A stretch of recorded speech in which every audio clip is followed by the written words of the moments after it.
இன்றைக்கி butter beans masala எப்படி செய்யலான்னு பார்க்கலாம். என்னோடய சேனலை ஃபஸ்ட் டைம் பார்க்குறீங்கன்னா சப்ஸ்கிரைப் பண்ணிக்கோங்க. பக்கத்தில் இருக்க பெல் ஐக்கானை கிளிக் பண்ணிக்கோங்க. அடுப்பில் குக்கர் வச்சுட்டு நான் 1 கப் ஃப்ரெஷ்ஷாக வாங்கின பட்டர் பீன்ஸ் எடுத்திருக்கேன். அதை சேர்த்துட்டு 1/2 கப் தண்ணி ஊற்றிக்கலாம். 1/2 டேபிள் ஸ்பூன் உப்பு சேர்த்துருக்கேன். மூடி போட்டு இது 3 விசில் வச்சுட்டு ஆஃப் பண்ணிடலாம். அடுப்பில் பேன் வச்சுட்டு 2 டேபிள் ஸ்பூன் எண்ணெய் ஊற்றிருக்கேன். தேங்காய் எண்ணெய் யூஸ் பண்ணியிருக்கேன். எண்ணெய் காஞ்ச பிறகு 1/4 டீஸ்பூன் சோம்பு போட்டுக்கலாம்.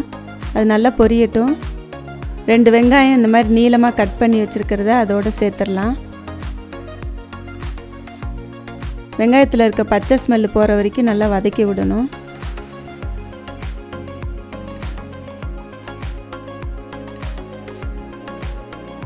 ரெண்டு தக்காளி இந்த மாதிரி பொடியாக கட் பண்ணி வச்சுருக்கிறத அதோடு சேர்த்துடலாம். 1/2 டேபிள் ஸ்பூன் உப்பு சேர்த்துக்கலாம். உப்பு சேர்த்த பிறகு தக்காளி நல்லா குழஞ்சி வரும்.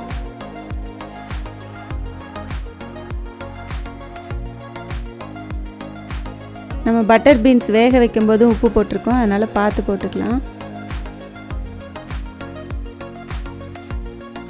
தக்காளி நல்லா குழஞ்ச பிறகு மசாலாலாம் சேர்த்துக்கலாம். கொஞ்சமாக கருவேப்பிலை சேர்த்துக்கலாம்.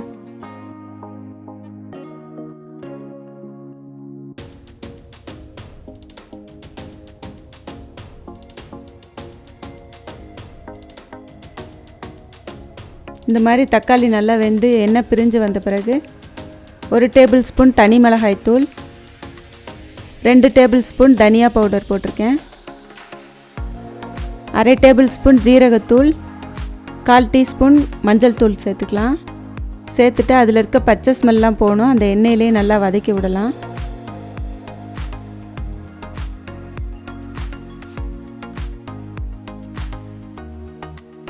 மூணு விசில் வச்சுட்டு குக்கரை ஆஃப் பண்ணிட்டேன்.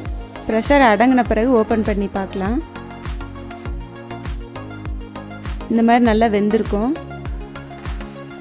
அதை தண்ணியை வடிச்சிடலாம். வடித்த பிறகு நம்ம ரெடி பண்ணி வச்சுருக்க அந்த மசாலாவில் சேர்த்துடலாம்.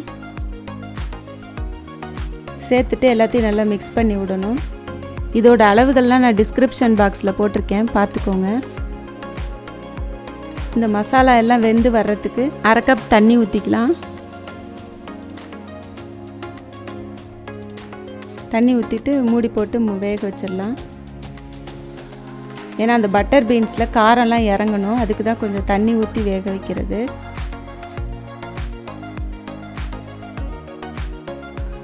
மூடியை ஓப்பன் பண்ணிவிட்டு கொஞ்சம் மிக்ஸ் பண்ணி விடலாம்.